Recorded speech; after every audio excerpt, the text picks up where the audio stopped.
Hello everyone. पिछले video के माध्यम से हम औसत लाभ विधि के अंतर्गत ख्याति की गणना करना सीखे थे और इस विधि के माध्यम से हम अधिलाभ विधि अर्थात सुपर प्रॉफिट मेथड से ख्याति की गणना कैसे करते हैं इसके बारे में पढ़ेंगे। तो आइए चलते हैं। सुपर प्रॉफिट से ख्याति की गणना करने के लिए क्या क्या रहता है सवाल में और क्या क्या हमें निकालना पड़ता है। तो सुपर प्रॉफिट से ख्याति की गणना करने के लिए हमें एक मुफ्त लाभ अर्थात एक्चुअल प्रॉफिट या एनुअल प्रॉफिट या एवरेज प्रॉफिट दिया रहता है तथा विनियोजित पूंजी और उसका दर दिया रहता है। विनियोजित पूंजी और उसके दर विनियोजित पूंजी और उसके दर विनियोजित पूंजी और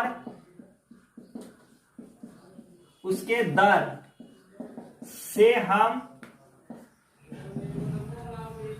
normal profit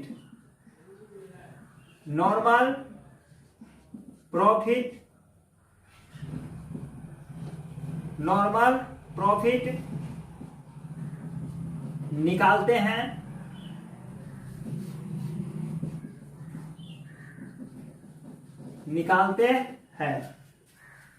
normal actual profit में से नॉर्मल प्रॉफिट को घटाकर सुपर प्रॉफिट निकालते हैं।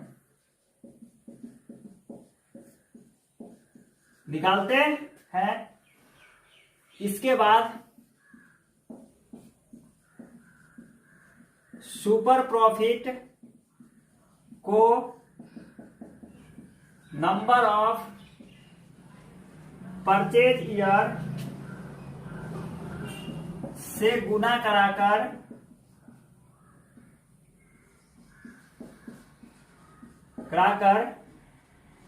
गुडविल निकालते हैं।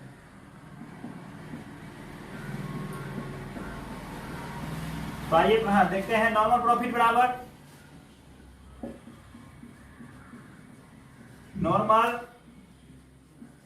प्रॉफिट बराबर इन्वेस्टमेंट कैपिटल गुने रेट बटा में 100। सुपर प्रॉफिट बराबर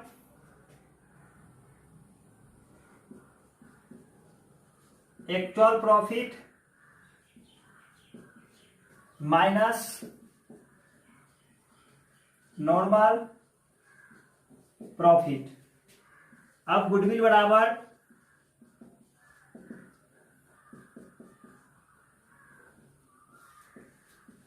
सुपर प्रॉफिट गुने नंबर ऑफ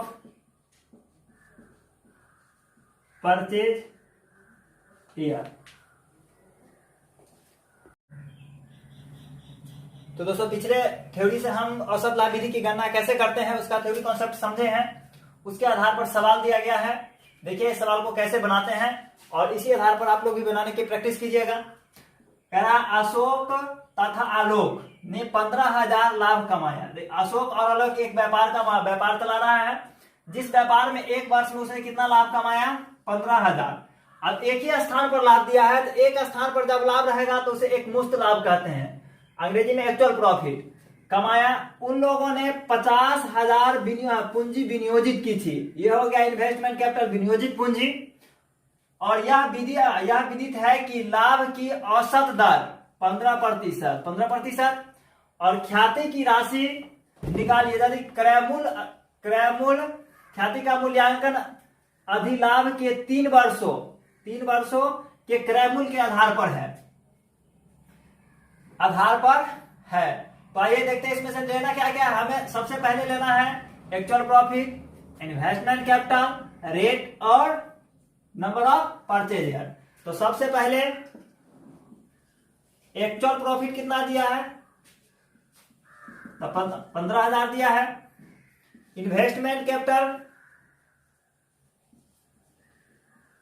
इन्वेस्टमेंट कैपिटल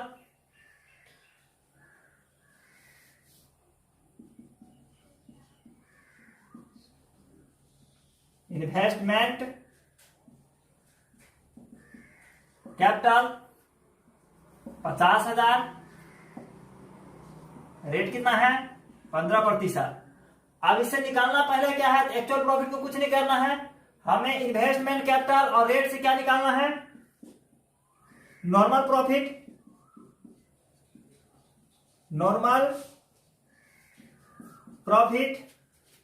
बराबर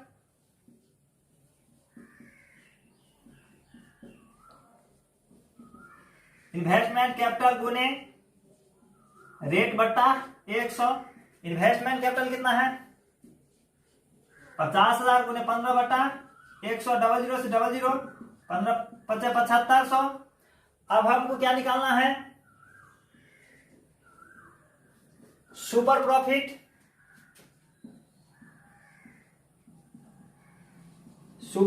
बराबर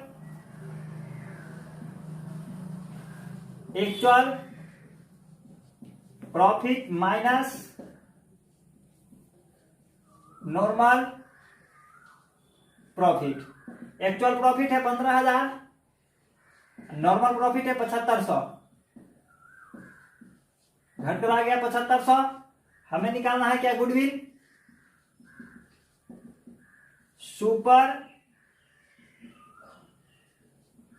प्रॉफिट गुने नंबर ऑफ परचेज ईयर, 7500 गुने नंबर ऑफ परचेज ईयर कितना है, तो 3 वर्ष, 3 से इसको गुना करा दीजिए, 00 5 15 का 5 हासिल, 1 7 21 1 22, 22,500। ये इसका राइट आंसर हो जाएगा। स्क्रीनशॉट करके इसका सवाल को नोट कर लीजिए। औसत लाभ विधि के अंतर्गत ख्याति की गणना करना सीख गए थे, अधिलाभ के अंतर्गत सीखे हैं और अब पूंजीकरण के अंतर्गत सीखते हैं। पूंजीकरण विधि के अंतर्गत ख्याति की गणना करने के लिए हमें टोटल कैपिटल ऑफ फर्म और टोटल कैपिटल, व्यापार के संपूर्ण पूंजी और व्यापार के कुल पूंजी चाहिए, दोनों चाहिए। तो टोटल कैपिटल ऑफ फर्म और टोटल कैपिटल, इसके बाद क्या है, टोटल कैपिटल के लिए total assets minus total liability चाहिए। यदि सवाल में दिया है तो ठीक है, नहीं दिया है तो एक जगह पर स्थान एक ही बार दे दिया रहेगा, टोटल कैपिटल ही दिया रहेगा। तो ऐसे परिस्थिति में देखिए एक फर्म का दर चाहिए, तो यहां वार्षिक लाभ है अर्थात एनुअल प्रॉफिट कितना है, 3 लाख है। रेट कितना है 12%। हमें क्या निकालना है, हमें निकालना है टोटल कैपिटल ऑफ फर्म बराबर, यहां वार्षिक लाभ है एनुअल प्रॉफिट गुने रेट बट्टे में 100। एनुअल प्रॉफिट कितना है 3 लाख गुने 100 बट्टे रेट, 3 लाख गुने इसको 100 बट्टा में 12, इसको काट दीजिए, हो जाएगा 25,000। अब इसको गुना करने हो जाएगा 25 लाख। अब हमें क्या निकालना है, हमें निकालना है टोटल कैपिटल।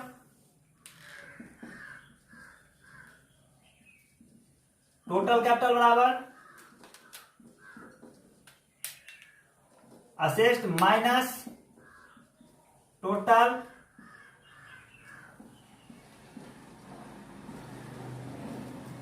लायबिलिटी। ये कितना है 36 लाख माइनस 12 लाख, घटा कर आ जाएगा 24 लाख।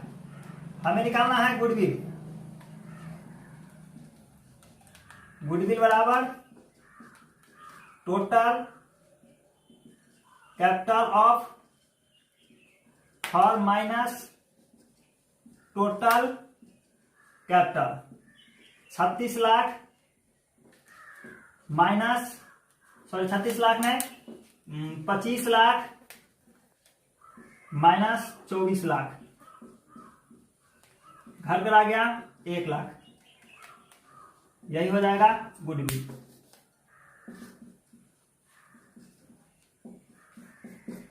स्क्रीनशॉट करके सवालों को नोट कर लीजिए और किसी बुक से इसको प्रैक्टिस कीजिए।